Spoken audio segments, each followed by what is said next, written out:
எல்லாருக்கும் வணக்கம். நம்ம எந்த படத்தோட ரிவ்யூ பார்க்க போறோம்னா, பேபி கேர்ள் மூவியோட ரிவ்யூ தான் பார்க்க போறோம். படத்தை யாரு டைரக்ஷன் பண்ணியிருக்காங்க அப்படின்னு சொல்லி கேட்டீங்கன்னா, அருண் வர்மா அப்படின்றவர் தான் இந்த ஃபிலிம் வந்து டைரக்ஷன் பண்ணியிருக்காரு. இது வந்து மலையாள ஃபிலிமா தமிழ்ல டப்பிங் ஆகி வந்திருக்குது. இந்த ஃபிலிம்ல என்னடா கான்செப்ட் அப்படின்னு கேட்டீங்கன்னா, நம்மளுடைய ஹீரோ வந்து ஹாஸ்பிட்டல்ல ஒரு ஸ்டாஃபா ஒர்க் பண்ணிக்கிட்டு இருக்காரு.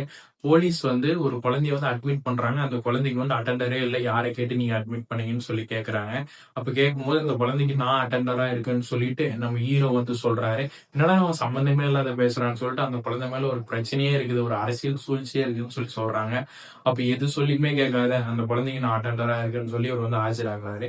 அந்த குழந்தைய பெத்தவங்களே வந்து தேடிக்கிட்டு இருக்கிறாங்க, அந்த குழந்தை எங்க போச்சுன்னு சொல்லிட்டு தாயும் தந்தையுமே. அப்புறம் என்ன பண்றதுன்னே தெரியல. இதை வந்து ஃபர்ஸ்ட் ஹாஃபா கொடுத்துருக்காங்க. செகண்ட் ஹாஃப்ல வந்து இந்த குழந்தை ஏன் அரசியல் தொந்தரவும் போலீஸ் தொந்தரவுமா இருக்குன்னு சொல்லிட்டு ஹீரோ யோசிக்கிறாரு. ஹீரோவே நல்லவரா கெட்டவரானே கடைசி வரைக்குமே தெரியல. அப்புறமா லாஸ்டா வந்து அந்த குழந்தைய பார்த்தவங்க வந்து அந்த குழந்தைய வந்து டேக் ஓவர் பண்றாங்க. ஃபைனலா இவங்க எதுக்காக இந்த குழந்தைய வச்சு இவ்வளவு வந்து பிலிம வந்து கதைன்னு சொல்லி எடுத்திருக்காங்கன்னே தெரியல. டைரக்டர் வந்து கதையை வந்து ஒரே லேகா தான் எழுதியிருக்காரு. இந்த பிலிம வந்து பாக்குறது ஒண்ணும் பார்க்காது இருக்கிறதும் ஒண்ணுன்னு தான் சொல்லலாம். இது வந்து இப்ப தியேட்டர்ஸ்ல வந்திருக்குது. என்னுடைய பர்சனல் ஒப்பீனியன் பாத்தீங்கன்னா, பிலிம் வந்து சுத்தமா சரியில்லைன்னு தான் சொல்லணும். மறுபடியும் அடுத்த கதையை வந்து அவர் நல்லா எழுதணும்னு கேட்டுக்கிறேன். மறுபடியும் அடுத்த பட ரிவ்யூல பார்க்கலாம்.